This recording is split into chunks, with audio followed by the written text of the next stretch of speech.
Mahigala mayong adlaw kaninyo ani anasab kita sa ato ang LGU Hagna News. Sa milabay nga adlaw nga Lunes, ang Sustainable Livelihood Program gipahigayon dito sa bag-ong municipal building.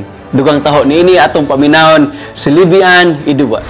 Ang Department of Social Welfare and Development Office pinaagi sa Sustainable Livelihood Program nagkandak og payout para sa mga gipili nga angayan nga mahatagan og assistance para sa pagnegosyo. Kini nahitabo dito sa bagong municipal building sa Hagna. Adunay 8 lang ka benepisyaryo ang nahatagan sa maong programa kay mao kini ang mga gipuli sa mga na-disqualify sa maong guidelines sa unang payout ni atong August 29, 2024. Adunay 8 lang ka benepisyaryo ang nahatagan sa maong programa kay mao kini ang mga gipuli sa mga na-disqualify sa maong guidelines sa unang payout ni adtong August 29, 2024. Kini nga pondo gikan sa buhatan sa atong mga halandong senador nga sila Peter Cayetano ug Pia Cayetano. Paagi kini sa DSWD sa pagpanghatag. Ang mga kawani sa DSWD nga maoy nagtuno sa maong assistance mao ang Special Disbursing Officer nga si Mami Luna Ada ug ang Implementing Project Development Officer nga si Mr. Ariel Orevillo. Sa wala pa sugdi ang maong pagpanghatag, ang atong halangdong Mayor Joseph A. Ranyola nakikimamat ug nagpakita sa iyang dakong suporta sa mga benepisyaryo ug nakig-abi-abi kanila kauban sa Implementing Project Development Officer sa DSWD na si Ariel Orevillo. Tungod sa dakong pagsuporta ni Mayor sa mga programa ug serbisyo sa DSWD, kitang tanan nga mga hagnaanon ang makabenepisyo niini. Kini si Livian May Idubas para sa LGU Hagna News.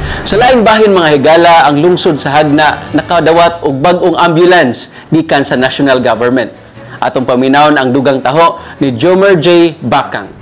Niadtong Nobyembre 25, 2024, pormal nga gibidisyonan ang bagong ambulansya nga gihatag sa Philippine Charity Sweepstakes Office o PCSO, usa ka dakong kalampusan sa sistema sa medikal nga serbisyo alang sa lungsod sa Hagna. Kung atong tan-awon atol sa pagpahigayon sa DBP signing, si Mayor Joseph A. Ranyola nangusog ng hinaot nga unta ang lungsod sa Hagna mahatagan og dugang ambulansya. Kini nga makabag-ong inisyatibo nagtimaan sa pagpanikamot og sakripisyo sa lokal nga gobyerno ubos sa pagdumala ni Mayor Joseph A. Ranyola aron mapalambo ang medical response ug serbisyo para sa mga hagnaanon. Ang bagong ambulansya gipahinungod aron mohatag og libre nga medical nga serbisyo sa tanang lumulupyo sa Hagna. Kini magserbisyo alang sa emerhensya, pagtransport sa mga pasyente ug uban pang panginahanglanon nga may kalabutan sa panglawas sa walay bayad nga serbisyo. Kini mapasalig nga bisan kinsang residente nga adunay medical nga panginahanglan makadawat og immediate medical assistant. Ang maong proyekto na himong posible pinaagi sa walay puas nga dedikasyon ug liderato ni Mayor Joseph A. Ranyola. Ang iyang gugma ug kadasig sa pagserbisyo sa katawhan sa Hagna nagpakita sa iyang tin-aw nga tumo nga mapasiguro nga ang tanang hagnaanon adunay access sa kalidad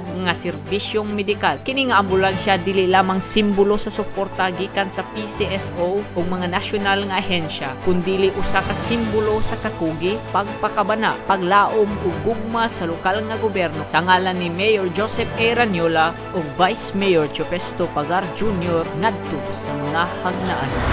Kini si Jomer J.S. Bakang para sa LGU Hagna News.